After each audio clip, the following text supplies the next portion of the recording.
Two things, my dream and my faith. Faith is the belief in things that you cannot see.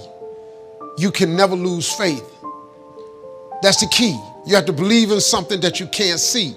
You have to believe when you don't see no way how.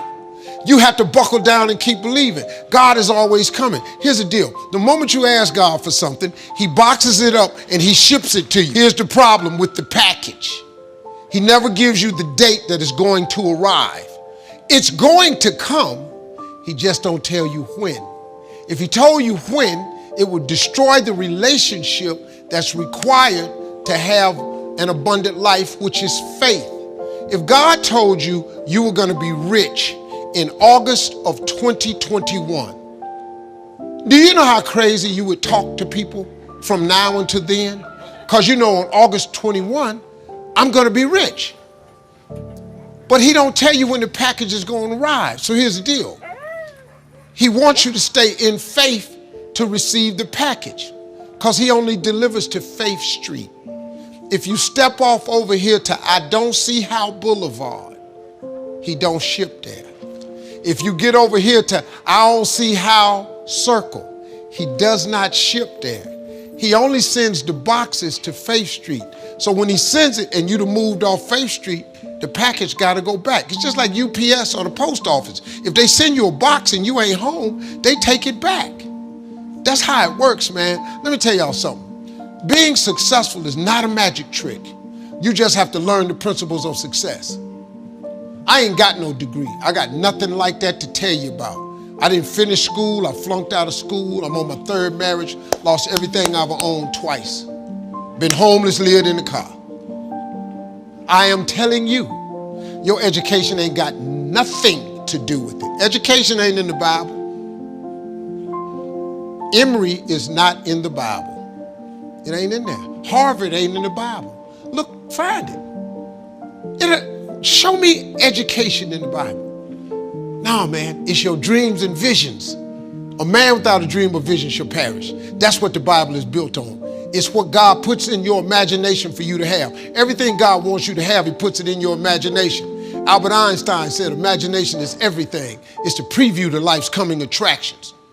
Everything you imagine is God showing you a preview of a coming attraction he has for you. And he puts it in your imagination so you can see what he got for you. So if you've been imagining that you're going to be rich one day, it's because God wants you to be rich. Now, when you going to ask him for it, and are you going to wait for it to happen?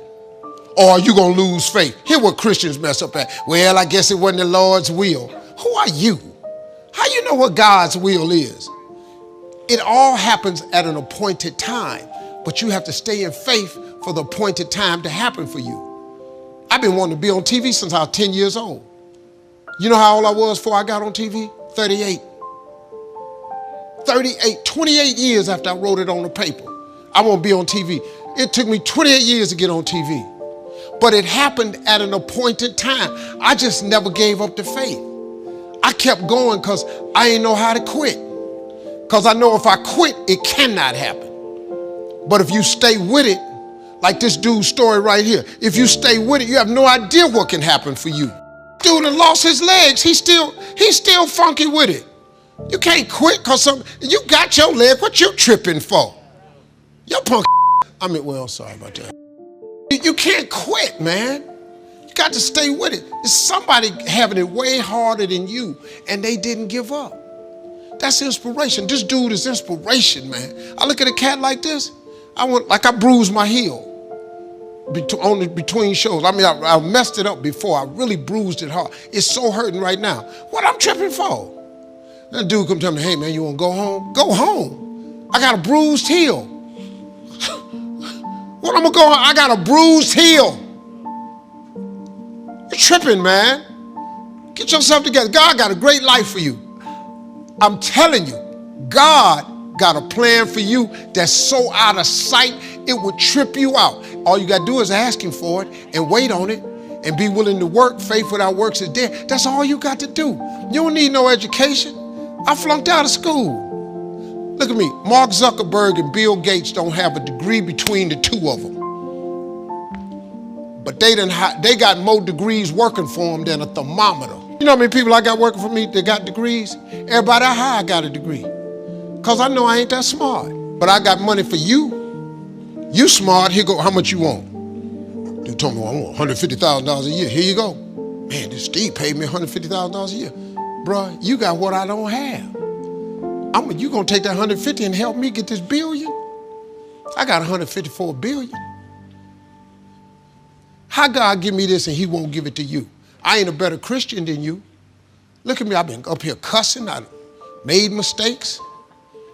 That's the type of Christian I am. You a better Christian than me? You should have something to show for it. But God don't ask you for your perfection.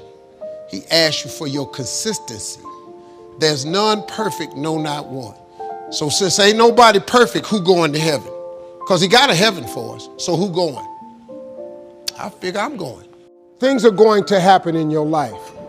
But remember this, life is 10% what happens to you. It's 90% what you do about it. You can stop complaining about life is unfair to me. No, it ain't. It's just life.